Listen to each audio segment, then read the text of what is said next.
A dramatic new development could reshape the balance of power in the Middle East. According to unconfirmed reports attributed to regional and Arab intelligence sources, China may have begun supplying Iran with advanced air defense systems, following the heavy damage Iranian defenses reportedly suffered during the recent conflict with Israel and the United States. If accurate, this would mark a major shift, both in the military balance of the region and in the global alignment behind this war. The reports suggest Beijing is stepping in to rebuild the very shield that American and Israeli strikes worked so hard to dismantle.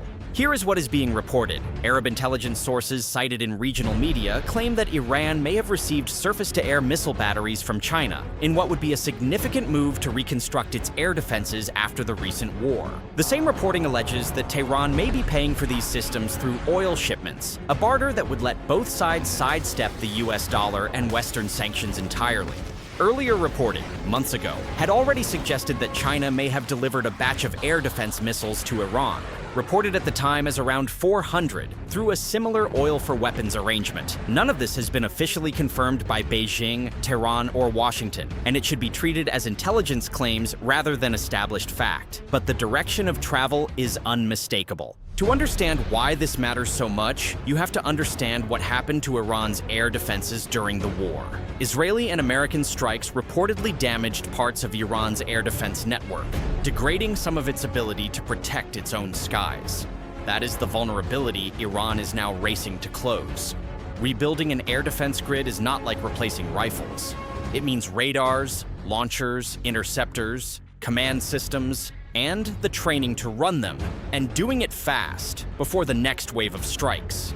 If China is willing to supply that at scale, it changes how much punishment Iran can absorb, and how confidently it can keep fighting. So what might Iran actually be getting? Analysts and reports have pointed to China's HQ-9 family as the most likely candidate, a long-range surface-to-air platform often described as Beijing's answer to the American Patriot. The HQ-9 is designed to engage aircraft and some missile threats at considerable range, the kinds of threats Iran has faced from Israeli and American air power, though its real-world performance against them is contested. For Tehran, a system like this would mean a modern, layered shield to replace what was lost. For Washington and its allies, it would mean that the aircraft and missiles used to strike Iran would suddenly face a far more dangerous environment. The same skies that were open weeks ago could close. Now look at how this deal would reportedly work, because the payment method is as significant as the weapons. If Iran is paying for Chinese systems with oil, then two of the most heavily sanctioned dynamics in global politics are being fused into a single transaction.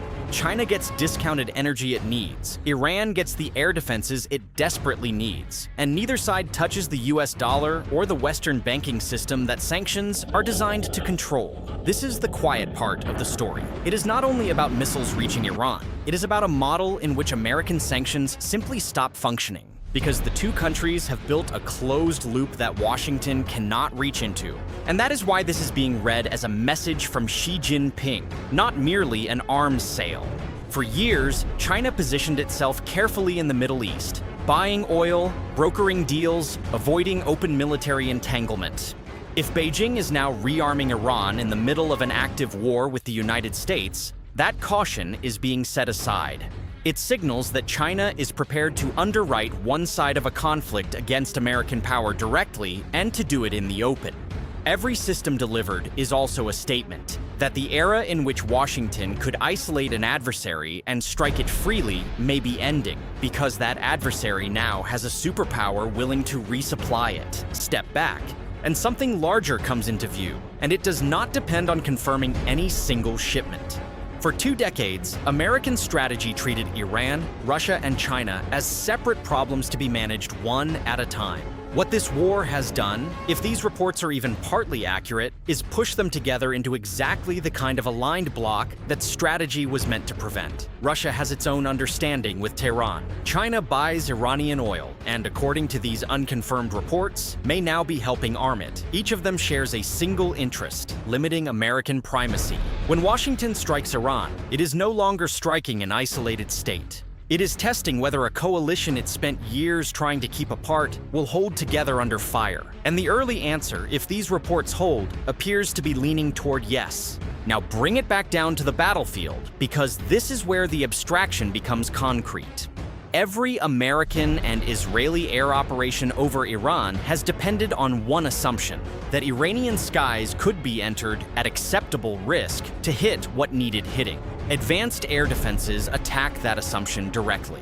A modern HQ-9 network does not have to shoot down every aircraft to matter. It only has to make each mission more expensive, more dangerous, and less certain, forcing planners to commit more aircraft, more munitions, and more risk to achieve the same result. That is how a defensive system changes an offensive war. It does not win battles. It raises the price of every one of them until the side doing the striking has to ask whether the next raid is worth what it now costs. So let us be precise about where this stands. Unconfirmed and sourced to Arab intelligence claims: the Chinese air defense batteries, the 400 missiles, and the oil for weapons barter. Beijing, Tehran, and Washington have confirmed none of it, and it should be held as reporting, not fact. But the underlying logic needs no leak to confirm it. Iran's defenses were damaged and need rebuilding.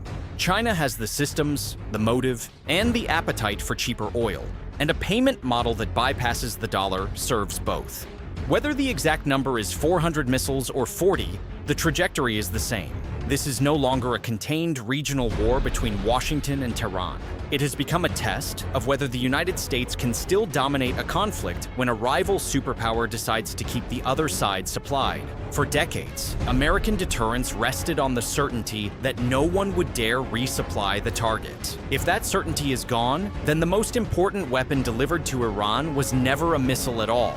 It was the message that Iran is no longer standing alone. And think about what that inversion does to every calculation Washington has made for a generation. American power in the Middle East was never built on winning a single war. It was built on the certainty that the United States could apply pressure without ever facing an equal in return, that it could sanction an economy into collapse, isolate a government, and strike its territory, all without a rival stepping in to absorb the blow.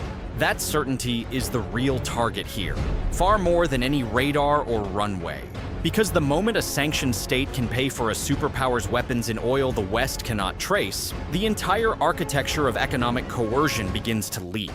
And the moment that same state can rebuild its skies faster than it can be bombed, the entire logic of air supremacy begins to wobble. None of this requires the 400 number to be exact. It requires only that the pattern be real, and the pattern is visible without a single confirmed shipment. A damaged Iran, a willing China, a barter that dodges the dollar, and 3 governments that have each concluded separately that limiting American reach is worth the risk of provoking it. For the Gulf states, watching from the sidelines, the lesson is sharper still. For decades, they bought American protection on the assumption that American power was the only game in the region.